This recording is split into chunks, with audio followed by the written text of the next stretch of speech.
بسم اللہ الرحمن الرحیم۔ ایک مرتبہ حضرت علی رضی اللہ تعالیٰ عنہ کوفہ کی مسجد میں تشریف فرما تھے۔ مجمع میں شام سے آیا ہوا ایک مسافر بھی تھا۔ نہایت ادب سے کھڑا ہوا اور عرض کی، اے امیر المومنین، مجھے کچھ سوالات میں تشویش ہے۔ میں آج یہاں آپ کی موجودگی کا سن کر آپ سے چند سوالوں کے بارے میں جاننے کے لیے آیا ہوں۔ میں آپ سے ان کے متعلق درست معلومات چاہتا ہوں۔ آپ رضی اللہ تعالیٰ عنہ نے جواب دیا، اگر تم سوالات پوچھنا چاہتے ہو تو پوچھو، اگر ضد بازی یا بحث کا ارادہ رکھتے ہو تو محفل کے آداب کو دیکھو اور خاموشی سے بیٹھ جاؤ۔ یہ مکالمہ سن کر ہجوم میں لوگ بھی آپ کی جانب متوجہ ہوئے۔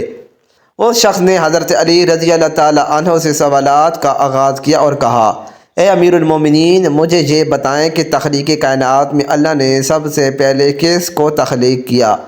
آپ رضی اللہ تعالیٰ عنہ نے فرمایا، اللہ نے سب سے پہلے نور کو پیدا کیا۔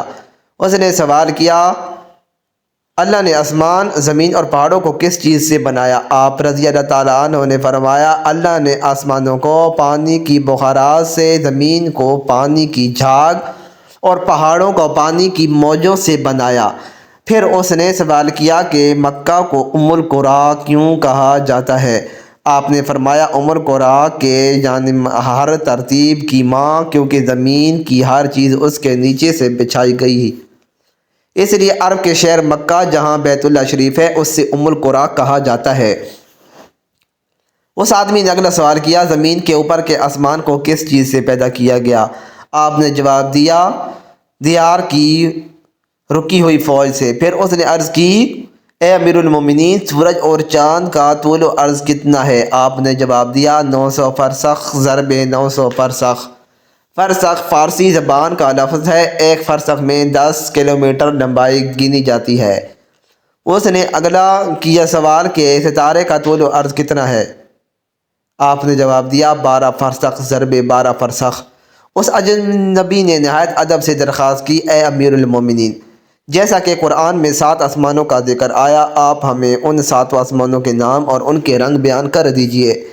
آپ رضی اللہ تعالیٰ عنہ نے فرمایا، جو آسمان زمین کے اوپر ہے اس کا نام رفیع ہے، جو آسمان زمین کے اوپر ہے اس کا نام رفیع ہے اور وہ پانی، بخارات اور دھول سے بنا ہے۔ دوسرے آسمان کا نام کیزوم ہے اور اس کا رنگ تانبے جیسا ہے۔ تیسرے کا نام مودون ہے اور اس میں ملے جلے رنگ ہیں۔ چوتھے آسمان کا نام ارفالون ہے اور اس کی رنگت چاندنی جیسی ہے۔ پانچویں آسمان کا نام ہیجون ہے اور اس کی رنگت سونے جیسی ہے۔ چھٹے آسمان کا نام عروس ہے اور وہ سبز یاقوت کا بنا ہوا ہے۔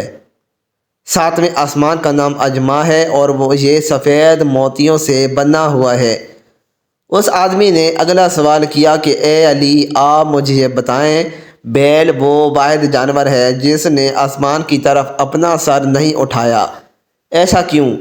آپ رضی اللہ تعالیٰ عنہ نے جواب دیا، جب سے قوم بنی اسرائیل نے گوسالہ کی پوجا کی تھی تبھی سے بیل شرم کے مارے آسمان کی طرف سر نہیں اٹھاتا۔ گوسالہ ایک سنہری رنگ کا پتھر یا بچھڑا تھا جسے موسیٰ علیہ السلام کے دور میں سامری جادوگر نے اپنی جادوئی مہارت سے بولنے اور حرکت کرنے کی طاقت دی، اور موسیٰ علیہ السلام کی غیر موجودگی میں بنی اسرائیل سے اس بچھڑے کی پوجا کروائی تھی۔ مجمع میں تمام لوگ حضرت علی رضی اللہ تعالیٰ عنہ کی حاضر جوابی اور علمی قابلیت سے متاثر ہو رہے تھے۔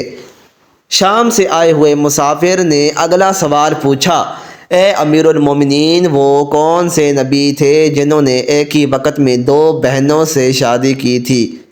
آپ رضی اللہ تعالیٰ عنہ فرمانے لگے، وہ یعقوب بن اسحاق علیہ السلام تھے۔ انہوں نے ایک ہی وقت میں 2 سگی بہنوں لیا اور راحیل سے نکاح کیا تھا، لیکن اس کے بعد اللہ نے بیک وقت دونوں بہنوں سے نکاح کو اسلام میں حرام قرار دیا۔ اس آدمی نے اگلا سوال پوچھا، مد و جزر کیا ہے؟ آپ نے جواب دیا، اللہ نے سمندروں پر ایک فرشتہ مقرر کر رکھا ہے، جب وہ سمندر کے پانی میں اپنا پاؤں رکھتا ہے تو مد پیدا ہوتا ہے اور جب نکلتا ہے تو جزر۔ مد و جزر سمندر کے پانی کو خود بخود بلند ہونے اور کم ہونے کے عمل کو کہتے ہیں۔ اس آدمی نے اگلا سوال کیا کہ یہ بتائیں کہ جنات کا باپ کون ہے اور اللہ نے جنات کی طرف کے نبی کو مبعوث کیا؟ حضرت علی رضی اللہ تعالیٰ عنہ نے فرمایا جنات کی جد اعلیٰ کا نام شمان ہے اور اسے اللہ نے آگ کے شعلے سے پیدا کیا تھا، اور اللہ نے جنات کی طرف ایک نبی کو مبعوث فرمایا تھا جس کا اسم گرامی یوسف تھا، جنہوں نے جنات کو اللہ پاک کی عبادت کی دعوت دی، لیکن انہوں نے اسی نبی کو قتل کر دیا۔ اس شخص نے دوبارہ دریافت کیا ابلیس کا آسمانوں میں کیا نام تھا؟ حضرت علی رضی اللہ تعالیٰ عنہ نے جواب دیا۔ پھر اس نے پوچھا کہ آدم علیہ السلام کا نام آدم کیوں رکھا گیا اور انہوں نے کتنی عمر پائی؟ آپ رضی اللہ تعالیٰ عنہ نے فرمایا کیونکہ وہ عدیم ارض یعنی نایاب زمین کی کھال سے بنائے گئے تھے، اس لیے ان کا نام آدم رکھا اور 900 سال عمر پائی۔ اس نے سوال کیا کہ میراث میں مرد کے 2 جبکہ عورت کا 1 حصہ رکھا گیا ہے، جبکہ اسلام تو مساوات کا حکم دیتا ہے۔ آپ رضی اللہ تعالیٰ عنہ فرمانے لگے جنت میں حضرت حوا علیہ السلام نے جو خوشہ اٹھایا تھا اس پر گندم کے 3 دانے تھے، انہوں نے خود 1 رکھا جبکہ آدم علیہ السلام کو 2 دے دیے، چونکہ وہ ہمارے جد ہیں، اس لیے اسی نسبت سے وراثت میں مرد کے 2 اور عورت کا 1 حصہ مقرر ہوا۔ اس نے پوچھا مخدوم کون سے نبی پیدا ہوئے؟ آپ رضی اللہ تعالیٰ عنہ نے فرمایا اللہ نے آدم علیہ السلام، ان کے بیٹے شیس علیہ السلام، حضرت ادریس علیہ السلام، انسان بن نون علیہ السلام، حضرت داؤد علیہ السلام، حضرت سلیمان علیہ السلام، حضرت لوط علیہ السلام، حضرت اسماعیل علیہ السلام، حضرت موسیٰ علیہ السلام، حضرت عیسیٰ علیہ السلام، حضرت محمد صلی اللہ علیہ وسلم کو مخدوم پیدا فرمایا۔ اس شخص نے دریافت کیا روئے ارض پر شعر سب سے پہلے کس نبی نے عرض کیے؟ آپ رضی اللہ تعالیٰ عنہ نے جواب دیا کہ حضرت آدم علیہ السلام نے۔